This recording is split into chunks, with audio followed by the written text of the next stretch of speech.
ایک مرتبہ جرمنی جانا ہوا، شہر کا نام میں ارادتاً نہیں بتاؤں گا، تو وہاں ایک مرتبہ اس عاجز نے کچھ اللہ کی مدد، اللہ کی نصرت کے متعلق بیان کیا۔ بعد میں کھانے کا وقت آ گیا تو کھانے پہ ایک پاکستانی انجینئر صاحب ملے جو وہاں کافی عرصہ سے سیٹلڈ تھے۔ مجھے کہنے لگے جی میں آپ سے ایک بات عرض کروں۔ میں نے کہا کیا؟ کہنے لگے اللہ تعالیٰ مولویوں کی بڑی فیور کرتے ہیں۔ میں نے کہا بات تو سچ ہے۔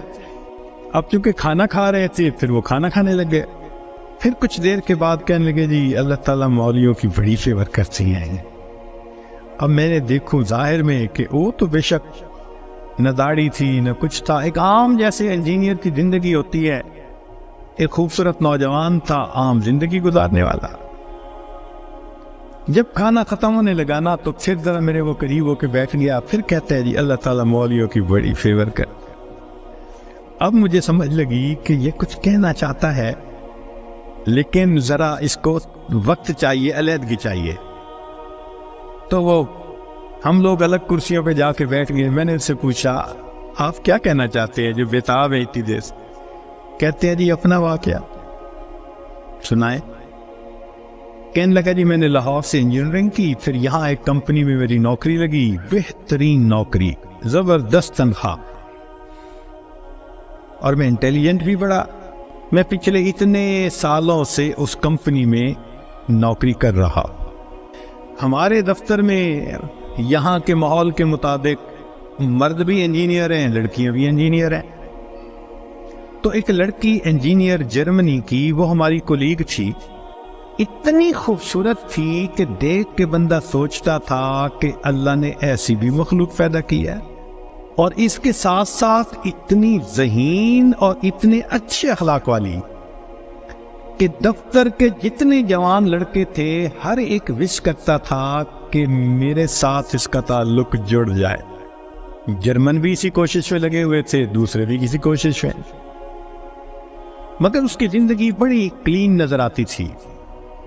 وہ کام کی بات کرتی تھی، جو ذرا کام کی بات کے علاوہ کرتا تھا ایسا جواب دیتی تھی کہ اگلے کو جرت ہی نہیں ہوتی تھی بات کرنے کی۔ ہم لوگ دوپہر کے وقت چھٹی ہوتی تو پھر کھانا کھا لیتے تھے، کمرہ بنا ہوا تھا۔ ایک دن میں نے کھانا نہ کھایا، پھر دوسرے دن کھانا بھی نہ کھایا، تیسرے دن جب میں نے کھانا نہ کھایا تو اس نے مجھ سے پوچھ لیا کہ فلاں آج کل آپ دوپہر میں کھانا نہیں کھا رہے؟ میں نے کہا اس لیے کہ وہ میں مسلمان ہوں اور ہمارا رمضان المبارک شروع ہو گیا اور میں فاسٹنگ کر رہا ہوں۔ اس نے کہا یہ کیا ہوتی ہے؟ تو میں نے بتایا روزہ کیا ہوتا ہے۔ اس کو تھوڑا انٹرسٹ فیل ہوا، کہنے لگا میرے لیے تو بہت ہی اچھا ٹاپک مل گیا۔ میں نے بھی کھول کھول کے بتایا فاسٹنگ کیا ہوتی ہے، اور اس کی انٹرسٹ کو دیکھ کے کہا اچھا میں باقی باتیں تمہیں کل بتاؤں گا۔ اگلے دن پھر میں نے اس سے کوئی بات کی، ہماری بات رمضان شریف پہ چلنی شروع ہو گئی، اور وہ بھی اس کھانے کے وقت میں کچھ دیر بیٹھ کے مجھ سے اسلام کے بارے میں کوئی بات سن لیتی۔ میری کوشش یہ تھی کہ رمضان شریف کے دوران میری بات چیت اتنی شروع ہو جائے کہ کمفرٹیبلی ہم ایک دوسرے سے کمیونیکیٹ کرنے لگ جائیں۔ جرمن لڑکے مجھے دیکھتے تو وہ مجھ سے بڑے خفا ہوتے، یہ اس کے ساتھ بیٹھ کے کیوں 10 منٹ باتیں کرتا ہے؟ بھائی جب سے ہم سے 1 منٹ بھی بات نہیں کرتی۔ خیر رمضان شریف ہونے تک مجھے اتنا اندازہ ہو گیا کہ اس کے ذہن میں اسلام کے بارے میں مزید جاننے کا بھی شوق موجود ہے۔ تو میں نے کچھ انگریزی کی کتابیں بھی اس کو منگا کے دی کہ پڑھو، اور میں تو چاہتا تھا اللہ کرے یہ مسلمان بنے، پھر تو ہمارا ہی نمبر لگے گا، کیونکہ باقی تو سارے یہاں کافر ہیں۔ بڑی میری کوشش تھی اور میں بڑے خلوص سے کوشش کر رہا تھا یہ مسلمان بن جائے۔ اللہ کی شان کہ جو باتیں میں بتا سکتا تھا میں نے بتائیں، اور کچھ باتیں اس کو میں نے کہا کہ بھئی تمہارے قریب اگر کوئی مسجد ہے وہاں عالم ہے تو ان سے کوسچن پوچھ لو۔ 6 مہینے اس لڑکی نے اسلام کو سٹڈی کیا، اور ایک دن آ کے وہ مجھے کہنے لگی کہ کل میں نے کلمہ پڑھ لی ہے، اور میں نے دیکھا کہ اس نے اپنا سر بھی ڈھکا ہوا تھا۔ تو یہ اس بات کی دلیل تھی کہ یہ مسلمان بن چکی۔ میری تو خوشی کے امتحان نہیں تھی۔ میں نے عشاء کے بعد 10 رکعت شکرانے کے نفل پڑھے کہ یہ مسلمان بن گئی۔ میں کولیگ بھی ہوں، مسلمان بھی ہوں، اس کے پاس تو کوئی دوسری آپشن ہی نہیں ہے، تو اب میرا کام آسان ہو گیا۔ اب وہ جب موقع ہوتا نماز بھی پڑھتی، مگر زندگی چلتی رہی۔ سال میں ہمیں چھٹیاں ملتی تھیں جو اکثر وہاں کے مقامی لوگ یورپ میں ادھر ادھر بیچز پہ گزارا کرتے تھے۔ بات چلی کہ بھئی اس دفعہ چھٹیوں کا پروگرام کیا ہے؟ اس نے کہا کہ میرا ارادہ ہے کہ میں اس دفعہ ٹرکی جاؤں گی، سنیں وہاں بہت مسجدیں ہیں اور بہت علماء ہیں، میوزیمز ہیں، تو مجھے ذرا اسلام کو اور زیادہ اسٹڈی کرنے کا موقع مل جائے گا۔ میں نے سوچا ترکی جائے گی تو میرا کیا فائدہ؟ اب میں نے اس کو آئیڈیا دیا، فوڈ فار تھاٹ۔ ان کا تمہیں کیا پتا، اصل تو دین پاکستان میں ہے، اتنی مسجدیں ہیں، اتنے یہ علماء ہیں، اتنے فلاں ہیں۔ اب میں نے ایسی سہانی سٹوری اس کو سنائی کہ اس کو لگا کہ اگر مجھے دین سمجھنا ہے تو شاید وہاں انفارمیشن زیادہ مل سکیں گی۔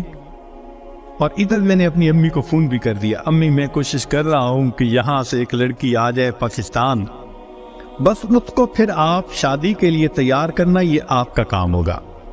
امی نے کہا بیٹا بات ہی کوئی نہیں۔ میری بہن ایک ایم اے انگلش تھی، ایک ایم اے اکنامکس تھی، بہنوں نے بھی کہا تو ایک دفعہ لے آؤ اس کو، ہم اس کو تیار کر دیں گے، مسئلہ ہی کوئی نہیں۔ اب میری کوشش کہ کسی طرح یہ سفر کرے۔ 2-3 دن وہ سوچتی رہی، پھر اس نے کہا کہ اچھا ٹھیک، میں نے ارادہ کیا ہے کہ ان چھٹیوں میں پاکستان جاؤں گی، مگر میں اپنی ارینجمنٹس خود کروں گی، تم فلائٹ نمبر بس بتا دو کب جا رہے ہو۔ تو میں نے کہا ٹھیک۔ اب جس دن میں نے فلائٹ پہ آنا تھا، اور اس نے بھی 2 لفظ کہے تھے کہ ہاں میں بکنگ کروا لوں گی، کہنے لگا کہ میں تو 1 گھنٹے میں نے 3 گھنٹے پہلے پہنچنے کی بجائے 4-5 گھنٹے پہلے پہنچا ہوا تھا۔ جلدی سے چیک ان کروا کے اب میں تلاش کر رہا تھا کہ کب آئے۔ خیر اس کو آنے میں کچھ دیر ہو گئی، مگر میں نے دیکھا کہ وہ آ گئی تو میں بڑا مطمئن ہو گیا، اب یہ پاکستان آ رہی ہے۔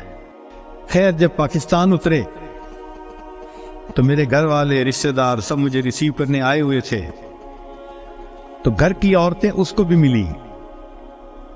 اس نے کہا کہ دیکھو میں نے ہوٹل کی بکنگ کروائی ہوئی ہے اور میں اس وقت تھکی ہوئی ہوں سفر کر کے، تو میں سیدھا ہوٹل میں جاؤں گی، اور کل جب میں کسی وقت فریش ہوں گی نا تو عورتوں کو کہا کہ تم ہوٹل آ جانا، میں تم سے ڈسکس کر لوں گی کہ مجھے کہاں انفارمیشن مل سکتی ہے۔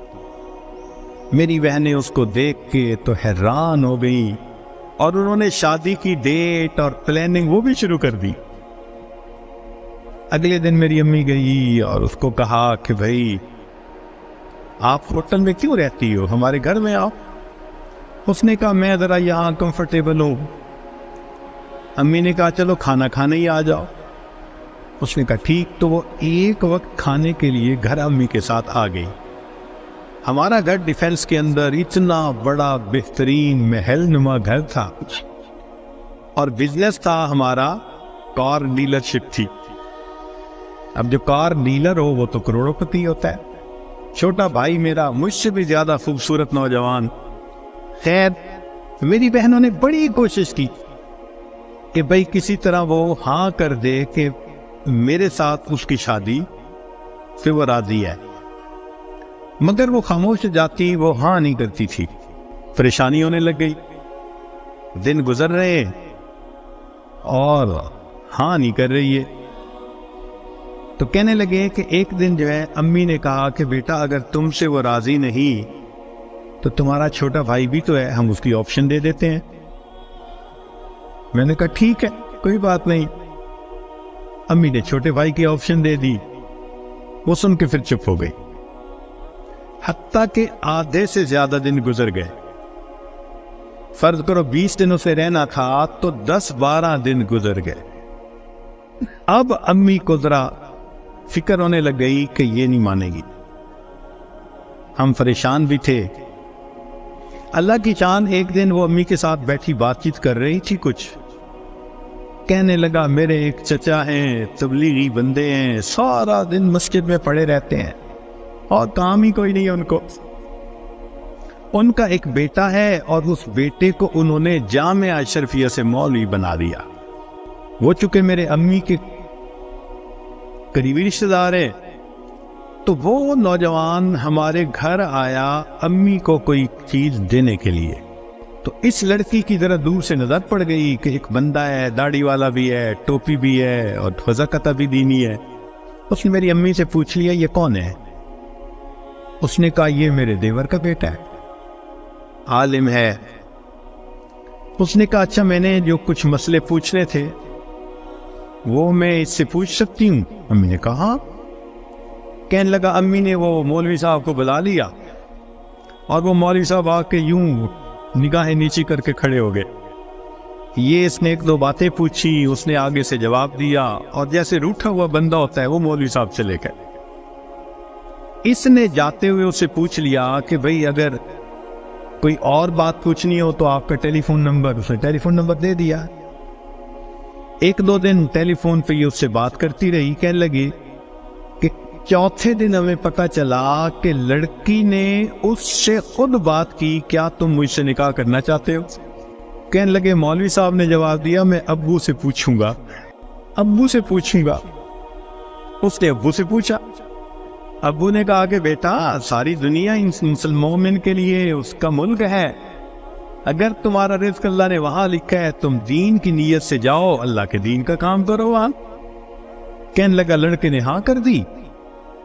اگلے دن اس نے کیا کیا، وہ لڑکے نے اپنے دو چار رشتہ داروں کو بلا لیا، سادگی کے ساتھ نکاح ہو گیا۔ لڑکی اس کو لے کے اسلام آباد ایمبیسی چلی گئی اور ایمبیسی میں اس نے اپنا سٹیٹس دکھایا، پورا دکھا کے کہا کہ میں آئی تھی چھٹیاں گزارنے، اس کے ساتھ میرا نکاح ہو گیا ہے، کاغذات ہوتے رہیں گے، میں نے ہے 4 دن میں واپس جانا، کیا آپ اس کا ملٹیپل ویزا لگا سکتے ہیں؟ کہنے لگے کونسلر کو اس کی پرسنالٹی، اس کی بات چیت، اس کی نوکری اتنی جسٹیفیکیشن نظر آئی، اس نے چھوٹے ہی 5 سال کا ملٹیپل ویزا لگا دیا۔ کہنے لگا چھٹیاں ختم ہونی تھی، وہ لڑکی اپنے وہ جو مولوی صاحب خاوند تھے ان کے ساتھ چلی گئی، محنت میں نے کی، اللہ نے فیور مولوی کی کر دی۔ وَهُوَ يَتَوَلَّى الصَّالِحِينَ، وہ اللہ نیکوکاروں کا سرپرست ہے۔